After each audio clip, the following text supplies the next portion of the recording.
I'll stop. I'm sorry, I didn't start the record button. I just started that. So the other part, which is most important, from which is the 20%, which I was saying, it's a connecting between your actions and your feelings, is your what you're thinking at that point of time. Your personal space, your privacy issues, your non-verbal communication, your body language, your work ethics, your punctuality, your tone, your tenor, all that plays out, which keeps on, you can see them sometimes, sometimes they are not visible. But the base from everything, your personality comes out, is your feelings, your decision making, your concept. We have that ask model, the attitude, skills, knowledge. You maybe broadly classify them into this model as well. Your family, how much importance you give to the family, your value systems, all that is the base on which your cultural iceberg is based upon. So having understood about this, we now move into the theories which I've been talking about, and how it is important to know these things before we do that. But before I do that, let me come to my favorite topic of stereotyping. How many of you are from Delhi? Delhi means NCR. Like, I'm from Gurgaon, Delhi, NCR. Abdesh is there. Veena, originally you are from Delhi, right? Yes. So when we, how do you typically tell a Delhi wala, whenever a Delhi wala picks up a fight with somebody, what is the first statement he says or she says? Tujhe nahi pata mera baap kaun hai, right? So that kind of mental arrogance, that's a stereotype a Delhi wala will display. I mean, I'm just putting in a lighter vein, but these stereotyping plays out very crucial. Movies have been made, serials have been made based on our cultural type of stereotyping. For example, there was a very famous serial called Mind Your Language, on which the Hindi serial came, Jaban Samal Ke. That was nothing but a cross-cultural communication mismatch, khichdi that played out. I remember in my school, people used to say that when a Mumbai Rajdhani enters into Mumbai Central, you can come to know who is from Mumbai, who's from Delhi. Because Mumbai wala will follow a disciplined line and go into a cab like a disciplined and a civilized person, but whereas a Delhi wala will see where you can get an opportunity to get into the next car. So this is all what stereotyping it does too. But when we talk about the international level, it goes to a different domain altogether. French, they are more proud, they're more logical kind of a thing. That's what stereotyping it does. Chinese these days, Chinese maal zyada din nahi chalta. You have that kind of stereotyping has been done about. Americans are more practical. Italians are loud. British are imperialistic, or very have these principled mentality, whereas Germans are very perfect. So we develop these stereotypes based on our experiences and our how we have seen the movies, how we have seen the serials. But this is the most dangerous thing of stereotyping people based on our past experiences. And that is, every individual is different based because of the difference we have about the various culture understanding. As Veena was saying, some gestures can be okay in certain countries, whereas in certain countries, those gestures can be different. In India, if somebody says like this, okay, bahut maja aaya, or very good. Whereas in Brazil, if I say the same thing to my Brazilian clients, probably I'll get a box on my nose. So, I mean, cross-cultural communication can be nasty also if you don't give that respect for their cultures as well. For US, it's okay. For Russia, it's zero. For Japan, it's money. For India, it's very nice or okay. And Brazil, it's insult. So that's where it is. So to understand these cultures, using this model for better understanding is that we get a clear analytical model as to how people behave in societies, how people are trying to interact with each other in a cross-cultural environment. So these models will help us to understand that. I'm going to show these models to you to sharpen deep inside us to the personal cultural profile. If a person is from, say, USA, we come to know, okay, what kind of cultural baggage or, what kind of cultural profile this person is having. Areas like attitude, truth, time. Time plays out a very crucial role. The role of time in a culture plays out a very important role, which I'm going to tell you. The power struggle, how a person reacts to power. It depends different from country to country. And how to adapt our communication. I think this particular point is the crux of the entire presentation. How I am going to change my style to adapt, and so that our communication is easier for with whom we are communicating, and how to build in trust, so that as the whole objective was to build trust and perform. So these are the things that you have to build in time, for your preparation, to synergize all this. So using these models will help us to understand all this. To bring about these models, first was the Edward T. Hall, way back, in 1960s, he had written, and his fundamental principles were four: the importance of time culture a society gives, how important time is to a society. Now, importance of time, is it a linear or is it more relationship based? Second is the context of communication. What you say and what you mean is different from different societies. Third is your privacy issue, which Veena was just mentioning short while back, and how information is curtailed or flowed among people. So based on these four principles, four pillars, Edward Hall developed his theory of cultural dimension, which says that there are certain societies in which emotions plays a very crucial role. They are very emotional in their mindset. They would like to be more eloquent while speaking. It comes naturally. The hand movement, the body movement, like when they're speaking, it comes in. Whereas when there's society where emotions is more subtle, it's something that is more of a private issue. Emotional society will immediately respond to a thing. The body language will instantly come to know how you are reacting to a particular situation. They are very verbal. Even their non-verbal are very verbal, very loud. They don't mind physical contact. Their society, like for example in Middle East or even in India, physical contact like jadoo ki jappi is not a taboo. Whereas if you do it to a Britisher or even to a Chinese, it sends a very wrong signal. Whereas in neutral societies, where you have a neutral expressions, neutral reactions coming in, their objectivity is above the emotions. For them, getting the work done is more important than relationship. Speak in the natural, neutral monologue, like a apne kaam se kaam rakhne wala attitude. So that's where the first aspects comes in. Second comes in is the importance of time. How society consider time as a tool of relationship building. Now there are societies like, mainly, that's why I'm saying all these theories have come from the Western perspective. So they might be or might not be laced towards that, gravitating towards the Western countries. But having said that, they can be the starting point of the way we would like to think. Like is monochronic. Monochronic is straight. Here the time is money. People would like to spend time if it's worth it. People would focus on doing things in more systematic manner. फालतू का time नहीं है मेरे पास. That kind of attitude. And if you see, that culture is slowly also involving society which were not earlier, not monochronic. Things like all these behavioral theories today, which we are taught, have some genesis on these cultural variations also. Follow rules and privacies. They are very rule based, and do not appreciate any interruptions. They would like to first find one task and then move on to the other. Very, very meticulous, so there are societies which are time is money. But then they have other societies, more like Middle East or Asian countries, where time is not money, time is relationship. For a monochronic chronic countries, 9 a.m. means 9 a.m. Whereas India, what do you say? 9 a.m. Subah milte hai. Subah can be anything. And we call it Indian stretchable time. Time is not of relevance. Relationship is.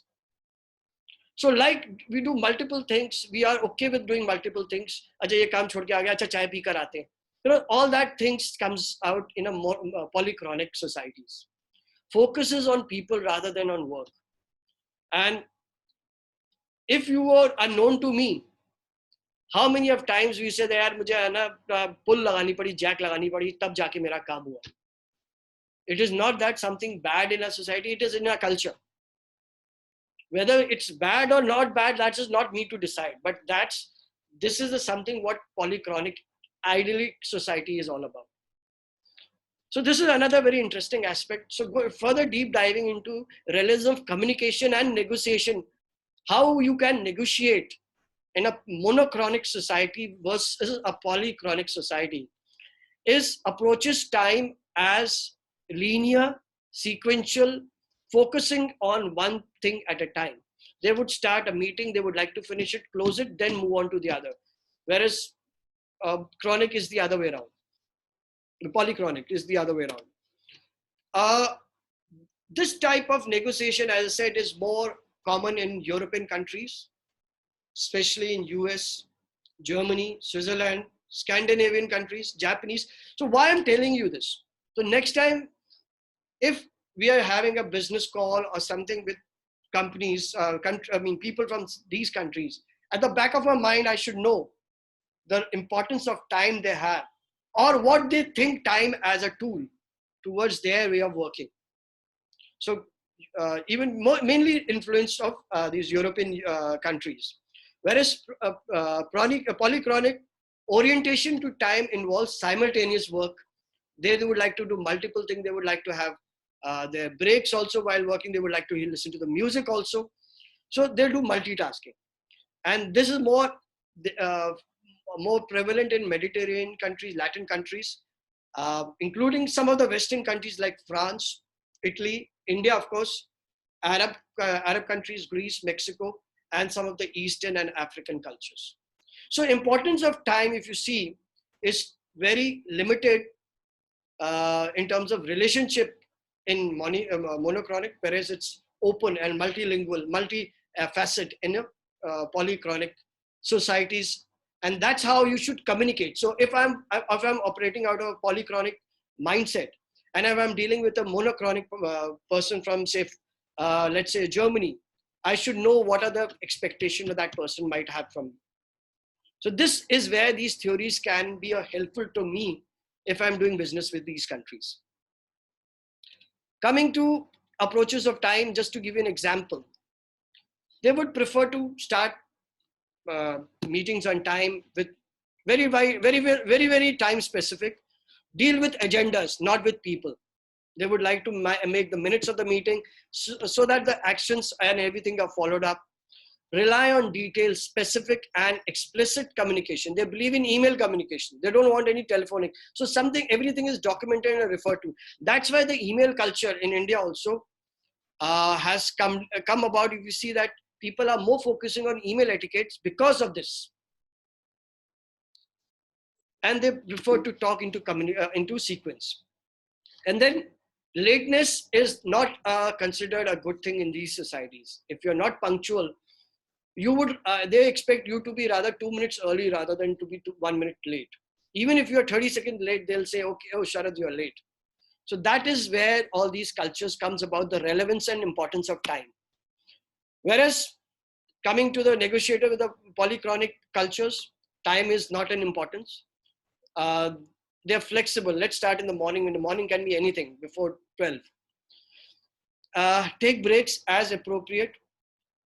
Be comfortable with the flow of information. They would like to process information as it comes rather than in a more structured manner. So that's how they look at things. They expect others to read their thoughts. They expect others. The expectations is much higher in a polychronic societies.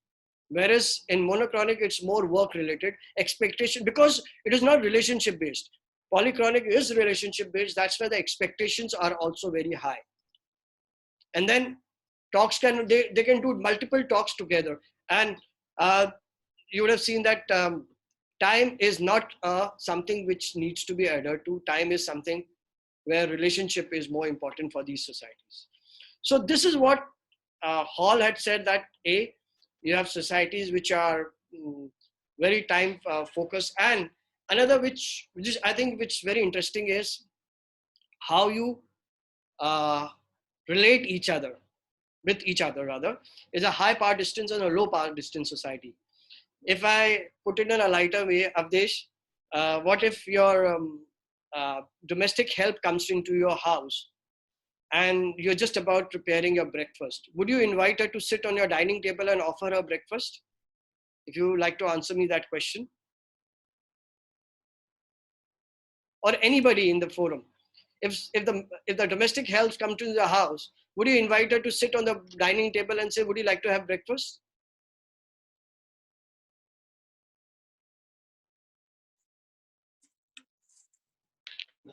In a culture, I think we may ask the housemaid to complete with some unfinished work. Pardon?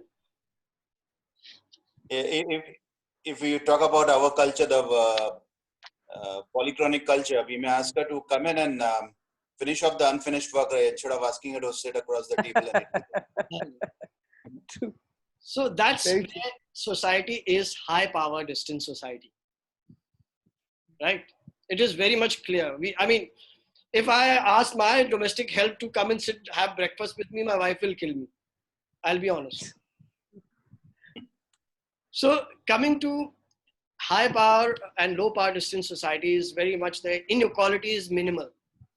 In Austria, if a person walks in, any worker walks in, he'll be offered a drink also, made comfortable, because he's treated as a professional. Correct. Right? And subordinates and seniors are all same. So also, if you see, in India also, there are certain sections of society where you have low power distance. For example, when you're dealing with IT related issues and IT related companies, there the knowledge is, yeah. Manufacturing and IT, you can see the difference. Yes. So that is where the low power distance and high power distance society comes into it. So if I'm talking to a person who's working in an IT industry, I jolly well need to have that in mind, that even though it's existing in a high power distance society, but the company where it's operating, it's a lower power distance society.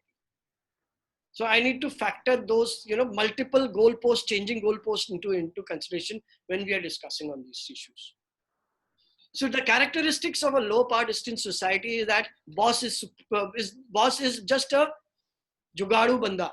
His job is to get the things in place, nothing else. He's a delegated leadership, authoritarian, participative. He's more like everything is delegated. He's like a dean of a college or a dean of a MD of a hospital. His job is just to see that everything is working fine. That's it. The other one is that manual work has the same importance as the intellectual work. Going across, I think it's fairly simple in terms of understanding, in terms of high power distance society, equality is there. The mere fact we had a Hindu undivided society, the Kartha, if you know, those who are from the commerce background, the HUF, the Hindu undivided family, has to have one top figurehead, one Karta as we call it. He or she is sole responsible for the entire financial matters of the Hindu undivided family. Similarly, you have Panchayat. Pancho mein ek hota hai jo sabse bada hota hai. So he is the one who is respected for the age, knowledge, or the power he or she holds. So in society, the boss is the ideal autocratic, maybe in the society which are brick and mortar, as Veena has rightly said, in manufacturing companies, white collar jobs are more respected than a blue collar job. So Hall said that there are societies which are high power societies, which could be colonial societies also. A lot of colonial societies are in fact become high power society. They might not have been there, but for thousands of years of colonialism and other things, they have become into high power societies.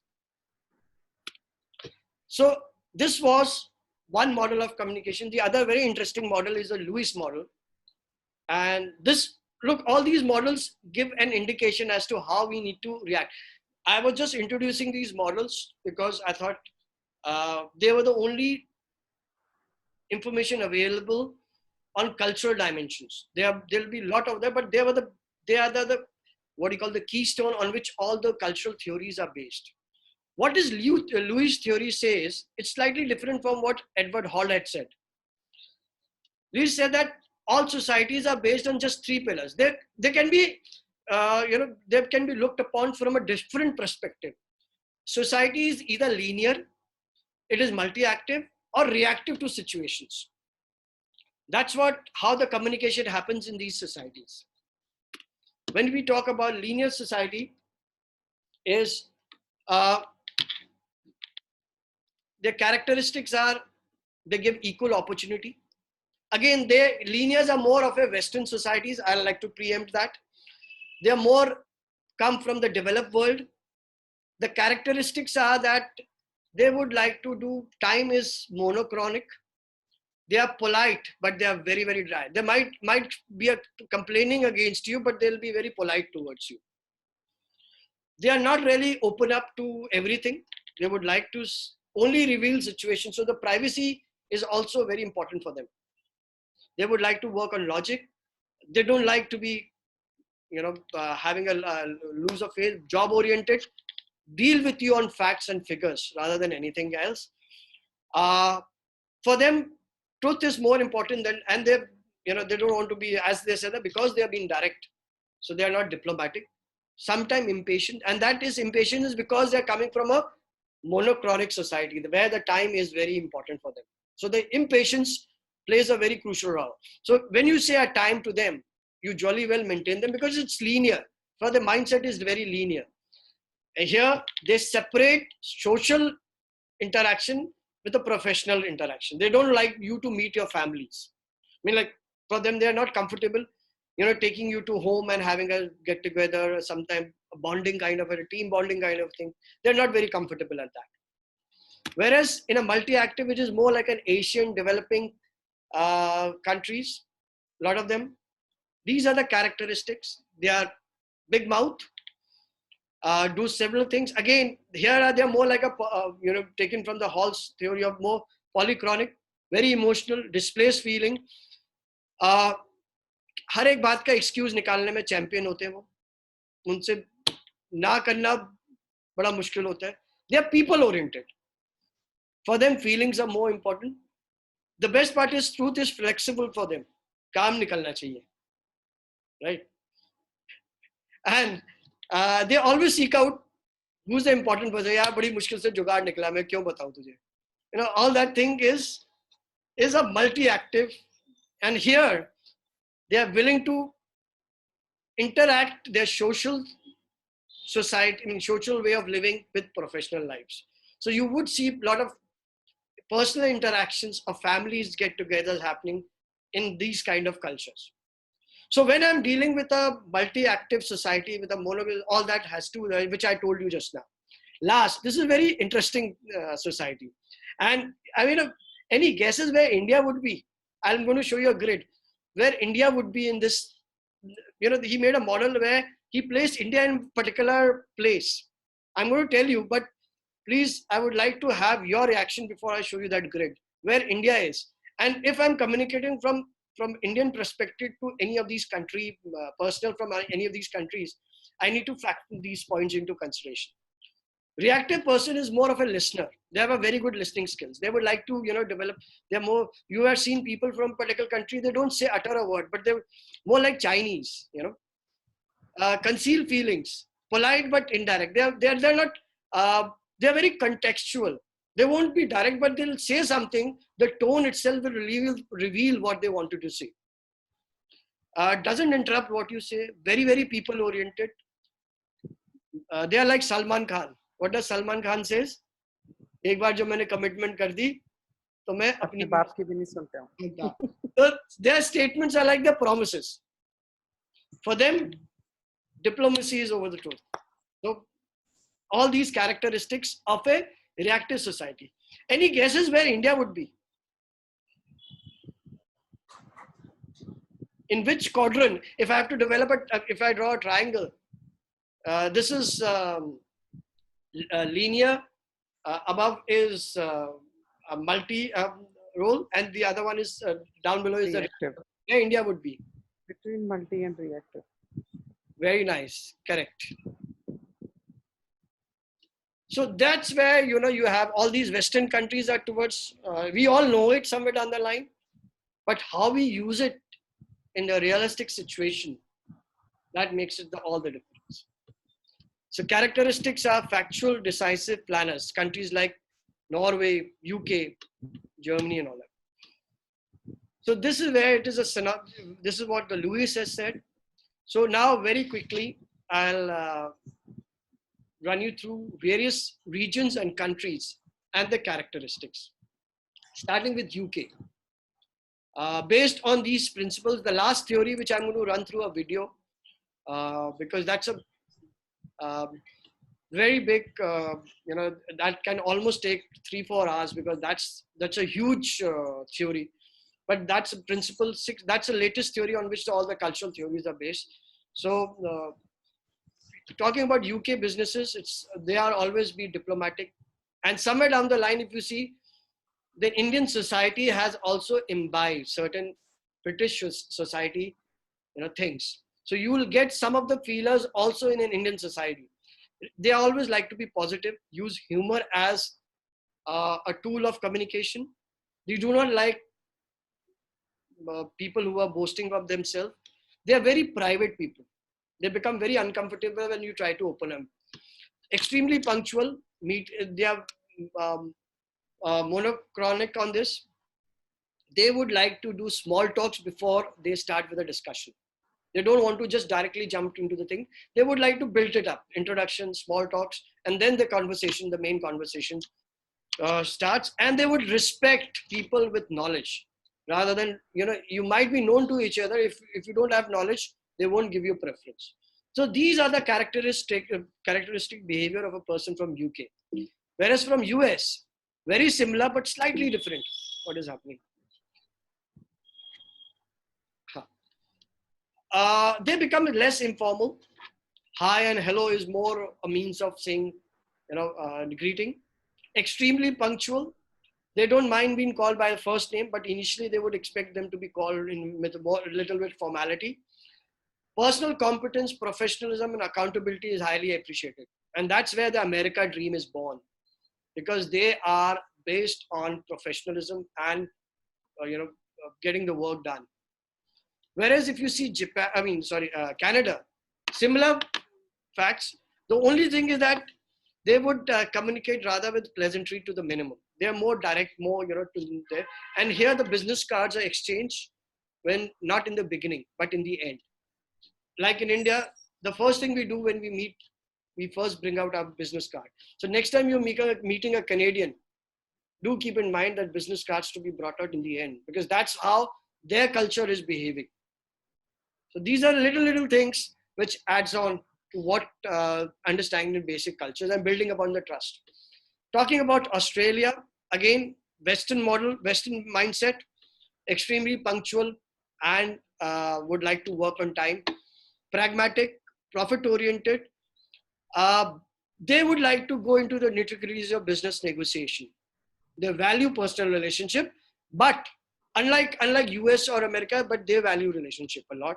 But they would like to be more, negotiating in their the way they deal with their business things. New Zealand, again, extremely punctual. The only thing is that they are honest, direct, and they are very, very goal oriented. So all you see, whether Australia, New Zealand, Canada, UK, US, they are very, very monochronic in their attitude, but there are certain very little changes which they have in their societies, which makes slightly different from what you have. Australian is a very humid guy.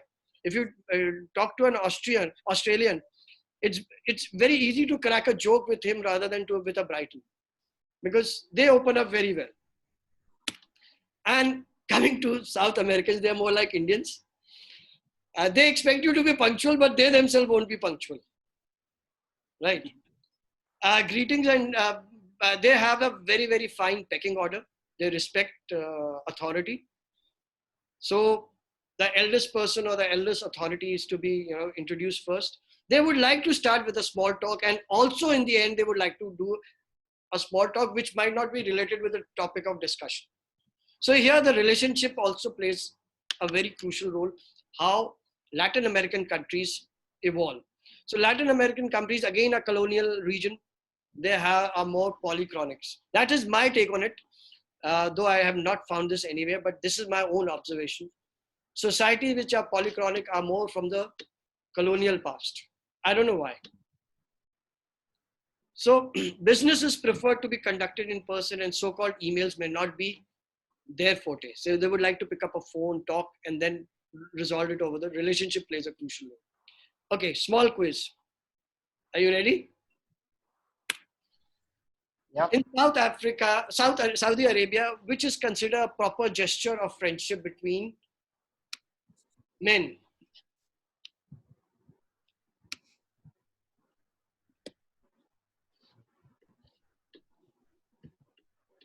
(50-50) phone a friend, audience poll. Between men, is it? D. Yes. Yeah, men. And B, holding hands while walking. And yeah, me also holding hands while I will walking. go for D, Delhi. D. Okay, I'm what also did you D. do it in Delhi, yeah? The same thing. D. It's a correct. I'm with B. I'm with B. Okay, B is the right answer. What if this happens in Delhi, यार? बोलेंगे यार ये article 377 कहाँ से लेकर आ गया? Okay. No, I have actually seen Arabic societies where they do hug and they touch their cheeks. Even Yeah, amongst yeah, men, I have that's been to exactly what Arabic I have. societies where they rub noses. So this is slightly, but as men, as a friendship, you would have seen they are okay with holding hands and walking, Yes. but not in I India. have seen the other one. I have mostly seen the D in Arabic society. No, I have seen D. Huh. Okay. Please okay, know so that, let's but move. yeah. But if you see the hugging and hands, it's more like a greeting. But not, Greeting, exactly. Not the gesture of Freya. Correct. okay. No, friends do that. Yeah. Okay, anyway, let's move. No, it's just a matter. Okay, last question. Tell me, in Great Britain, tapping your nose indicates that something is confidential, smelly, very important, inappropriate. Phone a friend, 50-50, audience poll. C. See? Inappropriate. C. Okay. Should we see? C पे ताला लगा दे? हाँ, लगा दो? लगा दो. Oops, गलत जवाब. Oh, Okay, my God. confidential. Kaya crore rupiya. Just title of the mood. That's how the society generally is there, So it's perfectly normal for a Saudi Arabian to walk hand in hand. But if you walk the same thing in Marine Drive, the meaning is totally different. So that's where the cultural differences comes in. So to bring about the last model of the day before I wind up is the Hofstede's cultural dimension model. Very interesting. There are 6 components to it. Please watch this video. If I told you this model, it would have taken an entire day to tell you. So there's a beautiful video which is summarizes everything, and maybe we can have a discussion on this. At the end of 1970s, psychologist Dr. Geert Hofsede published his cultural dimensions model. Since then, it's become an internationally recognized standard for understanding cultural differences. He identified 6 dimensions that could distinguish one culture from another. The first one is the Power Distance Index. It measures the extent to which the less powerful members accept and expect that power is distributed unequally. Malaysia has the highest score. Team members will not initiate any action. They like to be guided and directed to complete a task. Austria has the lowest score. Supervisors and employees are considered almost as equals. Individualism versus collectivism is the second dimension. It represents the degree to which individuals are integrated into groups. Guatemala, the country with the lowest IDV score, has a collectivist culture. People That's why are they believe in God. integrated into strong in groups which continue protecting them in exchange for unquestioning loyalty. On the other side, the United States have the highest score. The individualism is perfectly represented by the American dream, which is the hope for a better quality of life and a higher standard of living than their parents. The masculinity versus femininity dimension refers to the distribution of roles between the genders. The study revealed that women's values differ less among societies than men's values.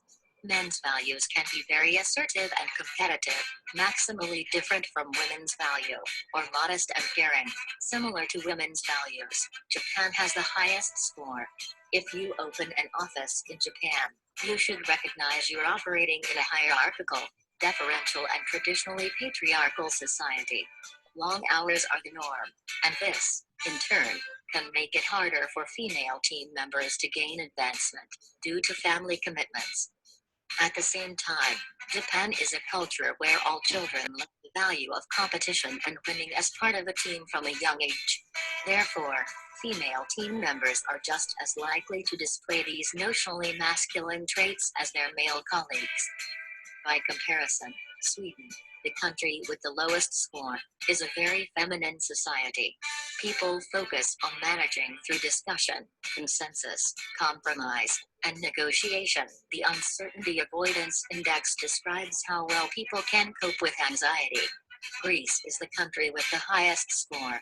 During a meeting, you might be keen to generate discussion because you recognize that there is a cultural tendency for team members to make the safest, most conservative decisions, despite any emotional outbursts. At the other end of the spectrum, Singapore has the lowest score. The country is more open to change or innovation, more inclined to open-ended decision-making, and has less sense of urgency.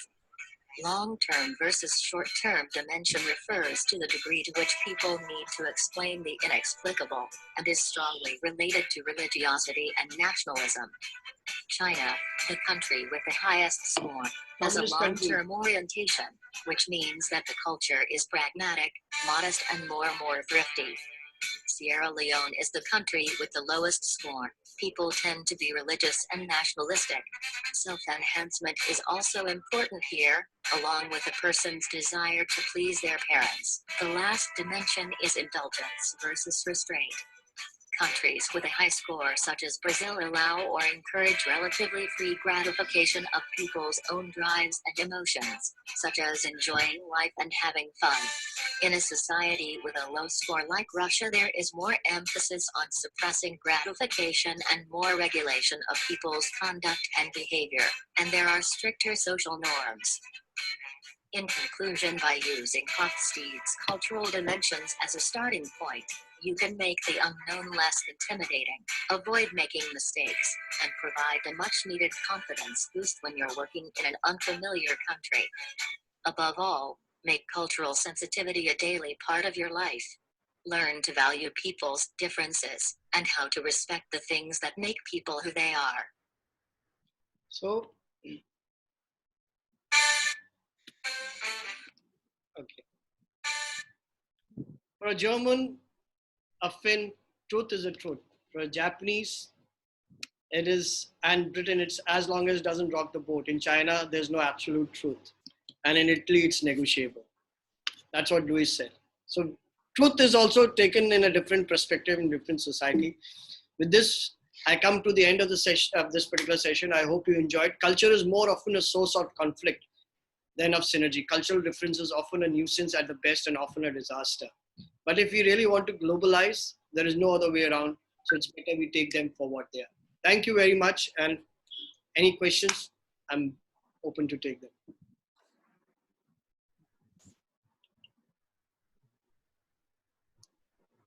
I would say I wouldn't have a question, but I may have an observation. Please. So if you're going to see, I mean, I look at a situation where if an American is going to do business with me, and I'm going to do a business with an American, he will study my culture, I study his culture. And in the meeting, an Indian becomes an American and an American starts acting Indian. We've seen that happen sometimes. You know, we're very strict and formal, and then they go all out and, you know, backpacking and, you know, things like that also does happen. But inherently our basic instinct will come, you know, someday or the other. The basic values which we have on which all this has happened, which is like our DNA, which probably, as I said in the iceberg model, we might show something, but actually it might be totally different. Different, yeah. Yeah, and then ultimately culture leads to a drink in the evening with your business partners and everything gets done, irrespective of the culture. So, I mean, a few observations. And then we drag it was all over. Yeah, entertainment. Entertainment is another culture of business these days. So if you take a Russian for a drink, probably he won't be hesitant. He would be very hesitant than to a Brazilian. So he'll be more indulgent. Yeah, yeah. Yeah, so there are a lot of nuances. I agree, and it was very informative, Sharad. Thank you, sir. So, Thank you very much. And so I'm not sure if anybody wants to ask questions. Anybody else? Can you just share that last video that you showed? No, Yeah. only that video clipping for us. That was really nice. In short, it gave a lot of information. Yeah, I'll share the YouTube link from where I downloaded. Will that help, or you would like me to? Yeah, that would be fine. Yeah, and Sharad, is the Zoom account the 40-minute one, or you're paid for it and you This can was a go on 40-minute support? one. मैंने कहा जब तक चल रहा है तब तक वो ये ना Indian वाली No, but they extended it. They extended it, Sharad. Yeah, they I extended got a it. message on the screen, Yeah. saying that extra minutes have been added. Oh, wonderful. Yeah, so the first 3 sessions on Zoom normally they do extend it. Okay. They extend it, yeah, to unlimited. It's actually unlimited. Mona and Meena, what do you think? You want me to show? And I was wondering, I was talking to Mona today, and I was wondering if, this is provided if nobody has questions. I thought maybe we could quickly show an activity or two. Should I stop sharing my screen? Yeah. I'm not sure if.